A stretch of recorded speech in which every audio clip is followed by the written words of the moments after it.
কাছে যাচ্ছি আপনাদের যে বিএনপি নেতৃত্বে একটি জোট এবং জামায়াত নেতৃত্বে আরেকটি জোট, এই দুইটা প্রতিদ্বন্দ্বিতা করবে, কোন জোটের সম্ভাবনা কেমন বলে আপনি মনে করেন? সম্ভাবনা আমি মনে করি যে খুবই প্রতিদ্বন্দ্বিতামূলক একটা নির্বাচন হতে যাচ্ছে। জি, যদিও অনেকে বলছেন যে বিএনপি মানে লং মার্জিনে উইন করবে, কিন্তু আমি মনে করি না এতটা সহজ হবে।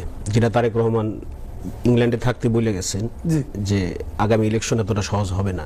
আচ্ছা, তা আমি মনে করি যে কথাটা সত্যি। বিকজ আপনি দেখেন যে তরুণ জেনারেশন, এরা কিন্তু আপনার 4.5 কোটি ভোটার, এরাই মূলত ডিসাইডিং ফ্যাক্টর হবে। আর সেক্ষেত্রে আপনার ইউনিভার্সিটিগুলি দেখেন, সেক্ষেত্রে কিন্তু আপনার তারা জামাতের যে ছাত্র সংগঠন শিবির, এরা কিন্তু সেখানে উইন করছে। তো এটার কিন্তু একটা প্রভাব আমি মনে করি পড়বে।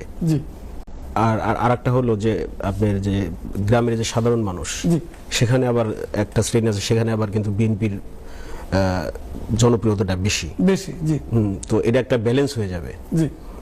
তো এই ছাত্রদের মাঝে ওইদিকে কিছু যাবে, আর এই সাধারণ মানুষের ভোটটা কিন্তু বিএনপি বেশি পাবে। আচ্ছা, আমরা দেখতে পারলাম যে বাহরাইনে যে প্রবাসী যে ব্যালট গুলি পাঠাইছে, এর মধ্যে বাহরাইনে দেখা গেল যে তারা একটা দলের পক্ষে এগুলি তাদের কাছে 400 কতটা আপনার ব্যালট সেখানে যায় এবং তারা এগুলি সিল আপ করতেছে।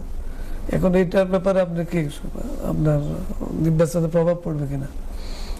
না, এটা তো অবশ্যই। কারণ কি দেখেন, নির্বাচনের আগে এরকম মানে হাইপ তোলা হয়, তো অমুক দল জিতে গেছে বা অমুক দলের মানে অবস্থান এরকম, ভোট চলে গেছে ওখানে, অলরেডি ভোট চলে না, এটাই তথ্য আমার জানা নাই। আচ্ছা, ঠিক আছে।